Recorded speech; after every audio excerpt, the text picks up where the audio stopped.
Hola, mis amigos. Welcome back to K2 Say. As you can tell, I'm feeling a little bit better today. So I thought I would come and do a video to catch up on this celebrity news and gossip, y'all. Hey, did y'all watch the Netflix documentary on America's Next Top Model?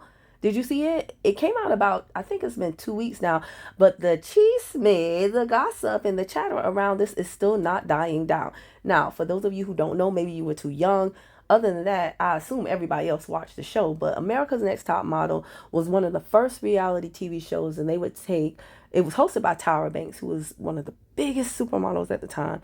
And she would take everyday girls and pick them up. She would have these casting calls or audiciones, right? That makes sense. Audition. She would have these audiciones in different cities throughout the US, and girls from very, very small towns and regular schmegular girls who always wanted a model but really didn't have an avenue into the industry would take this chance. They would jump at the opportunity to go before Tyra and her judges and show off their stuff. Now, once the girls were picked, they would get a cambio de imagen.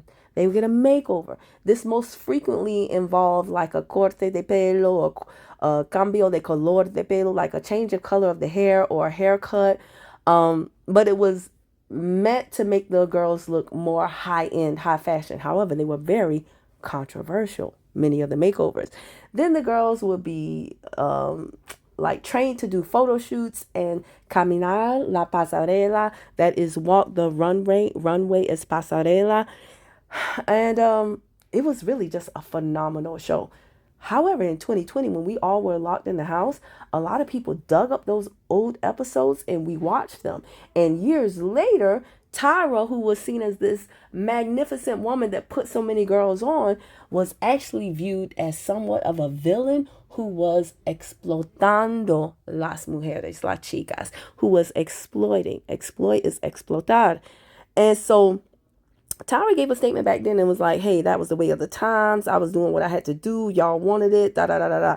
So when and when she said that, a lot of people really didn't like it. They were like, she is gaslighting us all. She is, and in case you don't know, the word for gaslighting is manipulación psicológica. Manipulación psicológica, right? So everybody was waiting for this documentary because they thought Tyra was finally going to take responsibility and apologize. But Homegirl was like, no, hey, I said what I said. I'm standing on business. And I'll see y'all in Psycho 25. Do Jesus.